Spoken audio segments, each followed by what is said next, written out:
ಪ್ರೀತಿಯ ಹಾಗೂ ನನ್ನ ನೆಚ್ಚಿನ ಅನುಭವ ಸಾರ ಯೂಟ್ಯೂಬ್ ಚಾನಲ್ ವೀಕ್ಷಕರೇ, ನಾನು ನಿಮ್ಮ ಸ್ಮಾಲ್ ಲೀಡರ್ ಅಂದ್ರೆ ಪುಟ್ಟನಾಯಕ್. ಎಂದಿನಂತೆ ಇವತ್ತು ಸಹ ಹೊಸ ಅನುಭವ ಸಾರ ಪಡೆದಿದ್ದೇನೆ. ಇವತ್ತು ಅಂದ್ರೆ ದಿನಾಂಕ 23 ಜನವರಿ 2025 ಗುರುವಾರ. ಇವತ್ತಿನ ಅನುಭವ ಸಾರ ಮತ್ತೆ ಎಂದಿನಂತೆ ವಿಶೇಷ ಹಾಗೂ ವಿಭಿನ್ನವಾಗಿದೆ.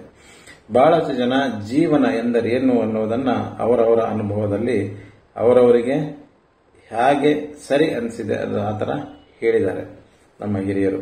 ಹಾಗೆಯೇ ಇವತ್ತು ನನ್ನ ಅನುಭವದ ಪ್ರಕಾರ ಪವಿತ್ರವಾದ ಅಥವಾ ಶ್ರೇಷ್ಠ ಹಾಗೂ ವಿಶೇಷ ಮತ್ತು ಸರಳವಾದ ಜೀವನ ಎಂದರೇನು ಮತ್ತು ಅದು ಹೇಗೆ ಇರುತ್ತೆ ಎನ್ನುವುದರ ಪ್ರಶ್ನೆಗೆ ನಾನಿವತ್ತು ನಿಮಗೆ ಉತ್ತರ ಕೊಡ್ತೇನೆ. ಅದೇನಪ್ಪ ಅಂದ್ರೆ, ನಾವು ಜೀವನದಲ್ಲಿ ಬಹಳ ಕಠಿಣವಾಗಿ ಅಂದ್ರೆ ನಮ್ಮ ಜೀವನವನ್ನು ನಾವು ಬಹಳ ಕಠಿಣವಾಗಿ ಮಾಡ್ಕೊಂತೀವಿ ಹಾಗೂ ಅನಾವಶ್ಯಕವಾಗಿ ಅವಶ್ಯಕತೆಗಿಂತ ಮೀರಿದಷ್ಟು ಹಣವನ್ನ ದುಡಿದು ಅಥವಾ ಆಸ್ತಿಯನ್ನ ಮಾಡಿ ಅನಾವಶ್ಯಕತೆಗಿಂತ ಹೆಚ್ಚನ್ನ ಶೇಖರಿಸಿ ನಮ್ಮ ಮುಂದಿನ ಪೀಳಿಗೆಗೆ ಇಡ್ತೀವಿ. ಇದು ನಿಜವಾಗಿಯೂ ತಪ್ಪು. ಅದರ ಬದಲು ಜೀವನವನ್ನ ಸುಲಭವಾಗಿ ಸರಳವಾಗಿ ಹೀಗೆ ಜೀವಿಸಿ ನಮ್ಮ ಜೀವನವನ್ನು ಪಾವನ ಮಾಡಿಕೊಳ್ಳಬಹುದು ಎನ್ನುವುದು ನನ್ನ ಅನುಭವದ ಮಾತು. ಅದು ಹೇಗೆ ಅನ್ನೋದನ್ನು ನಾನು ನಿಮಗೆ ಈಗ ಹೇಳ್ತೇನೆ. ಅದೇನಪ್ಪ ಅಂದ್ರೆ, ನಾಲಿಗೆಗೆ ತಿಳಿಯುವುದು ಪದಾರ್ಥಗಳ ರುಚಿ.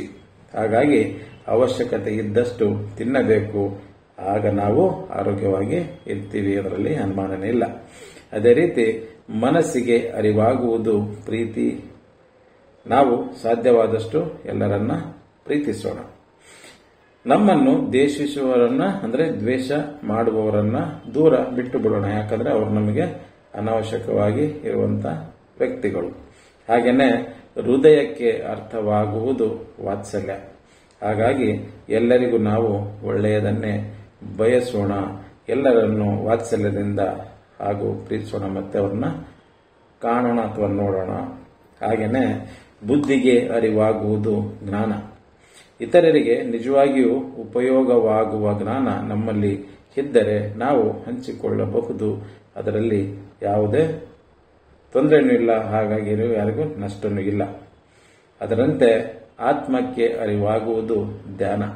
ಹಾಗಾಗಿ ಪ್ರತಿದಿನ ಸಮಯ ಸಿಕ್ಕರೆ ಕನಿಷ್ಠ ಪಕ್ಷ ದಿನಕ್ಕೆ 15 ನಿಮಿಷಗಳ ಆದರೂ ಧ್ಯಾನ ಮಾಡಬೇಕು ಎನ್ನುವುದು ನನ್ನ ಅನುಭವದ ಮಾತು.